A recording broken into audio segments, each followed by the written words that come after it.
Assalamualaikum, apa kabar? Semoga semuanya sehat ya. Alhamdulillah, untuk kesempatan kali ini saya akan melanjutkan materi PKN untuk kelas 10. Untuk sekarang sudah masuk ke semester genap ya.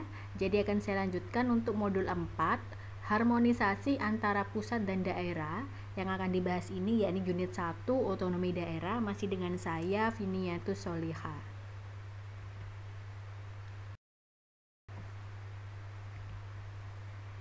Ya, kita akan mengenal tentang bentuk negara Indonesia. Seperti yang kita ketahui, Indonesia merupakan negara kesatuan yang terdiri dari beribu-ribu pulau ya.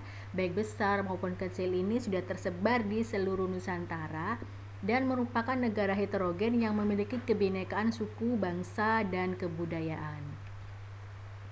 Dengan kebinekaan tersebut, maka Indonesia ini memiliki permasalahan yang tidak sama, sehingga memerlukan strategi dan pendekatan yang berbeda untuk pemecahannya.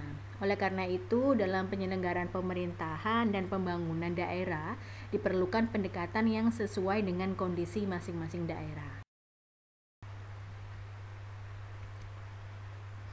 Kemudian hal inilah yang melahirkan adanya otonomi daerah. Apa itu? Jadi ini adalah merupakan upaya untuk melaksanakan sistem pemerintahan sebagai berikut. Indonesia ini dibagi atas provinsi dan provinsi ini dibagi atas kabupaten dan kota dan mempunyai pemerintahan daerah diatur dalam undang-undang. Pemerintahan provinsi, kabupaten, dan kota ini mengatur dan mengurus sendiri urusan pemerintahan menurut asas otonomi dan juga tugas pembantuan. Pemerintahan provinsi, kabupaten, dan kota ini memiliki DPRD yang anggotanya ini dipilih melalui pemilihan umum, dan gubernur, bupati, dan wali kota ini masing-masing sebagai kepala pemerintah daerah yang dipilih juga secara demokratis. Dan pemerintahan daerah menjalankan otonomi seluas-luasnya kecuali untuk urusan pemerintahan yang ditentukan sebagai urusan pemerintah pusat. Dan pemerintah daerah ini berhak menetapkan peraturan daerah dan peraturan lain untuk melaksanakan otonomi dan juga tugas pembantuan. Apa itu otonomi daerah? Yakni hak, wewenang, dan juga kewajiban daerah otonom untuk mengatur dan mengurus sendiri urusan pemerintahan dan kepentingan masyarakat setempat dalam sistem negara Republik Indonesia. Dan daerah otonom ini juga adalah kesatuan masyarakat hukum yang mempunyai batas wilayah yang berwenang mengatur dan mengurus urusan pemerintahan dan kepentingan masyarakat setempat menurut prakarsa sendiri berdasarkan aspirasi masyarakat. Otonomi daerah provinsi ini urusan pemerintahannya menurut asas otonomi dan juga tugas pembantuan, memiliki DPRD provinsi dipimpin oleh kepala daerah gubernur. Kemudian pemerintah daerah ini menjalankan otonomi yang seluas-luasnya dan berhak menetapkan peraturan daerah dan juga peraturan lainnya. Sama halnya dengan kabupaten dan kota, ini juga urusan pemerintahannya ini menurut asas otonomi dan juga tugas pembantuan, memiliki DPRD kabupaten atau kota, kepala daerahnya untuk kabupaten bupati, untuk kotanya wali kota.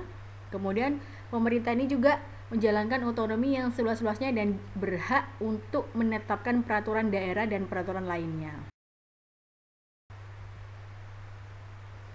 Adapun asas-asas otonomi daerah terdiri atas desentralisasi, yakni penyerahan urusan pemerintahan oleh pemerintah pusat kepada daerah otonom. Misalnya adanya pilkada. Kemudian dekonsentrasi ini pelimpahan sebagian urusan yang menjadi kewenangan pemerintah pusat kepada gubernur sebagai wakil pemerintah pusat ya, atau kepada instansi vertikal di wilayah tertentu, atau kepada gubernur dan bupati atau wali kota sebagai penanggung jawab urusan pemerintahan umum, misalnya kegiatan Asian Games atau MTQ dan sebagainya. Kemudian instansi vertikal ini adalah perangkat kementerian dan atau lembaga pemerintah non-kementerian yang mengurus urusan pemerintahan yang tidak diserahkan ini kepada daerah otonom dalam rangka dekonsentrasi. Misalnya Polsek, Polres, Pengadilan Tinggi, Kejari, kantor pajak dan lain sebagainya.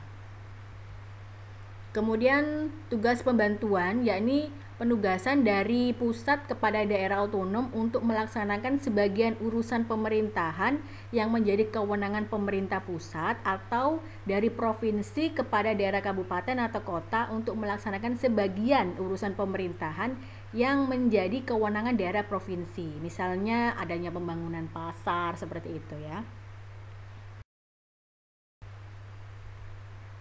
Prinsip otonomi daerah yakni untuk mempercepat terwujudnya kesejahteraan masyarakat melalui peningkatan pelayanan, pemberdayaan, dan peran serta masyarakat ini diharapkan mampu meningkatkan daya saing dengan memperhatikan prinsip demokrasi, pemerataan, keadilan, keistimewaan, dan juga kekhususan serta potensi dan keanekaragaman daerah. Kemudian pemberian otonomi ini berdasarkan prinsip negara kesatuan, yakni kedaulatan hanya ada pada pemerintah pusat dan tidak ada kedaulatan pada daerah, sehingga tanggung jawab akhirnya ini berada di pemerintahan pusat.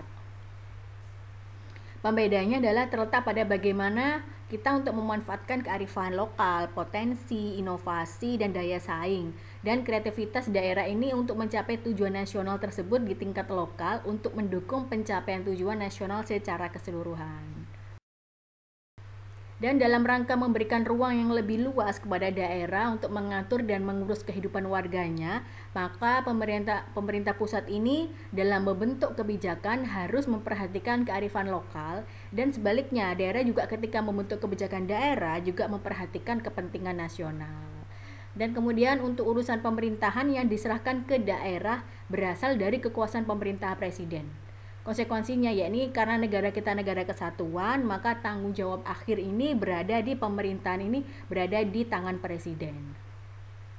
Dan agar pelaksanaan urusan pemerintahan otonom ini berjalan sesuai dengan kebijakan nasional, maka presiden ini juga berkewajiban untuk melakukan pembinaan dan juga pengawasan terhadap penyelenggaraan pemerintah daerah, dan pelaksanaan otonomi daerah harus didasarkan pada prinsip akuntabilitas, efisiensi, eksternalitas, dan kepentingan strategis nasional. Apa itu akan kita bahas ya.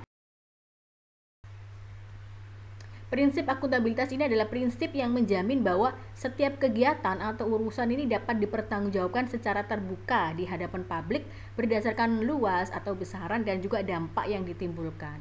Kemudian prinsip efisiensi ini, penyelenggara suatu urusan pemerintah ini ditentukan berdasarkan perbandingan tingkat daya guna yang paling tinggi yang dapat diperoleh.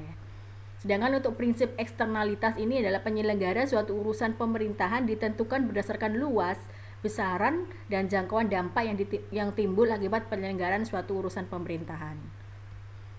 Dan yang terakhir, prinsip kepentingan strategis nasional ini, penyelenggara suatu urusan pemerintahan ini ditentukan berdasarkan pertimbangan dalam rangka menjaga keutuhan, kesatuan bangsa, menjaga kedaulatan negara, implementasi hubungan luar negeri, pencapaian program strategis nasional, dan lain sebagainya.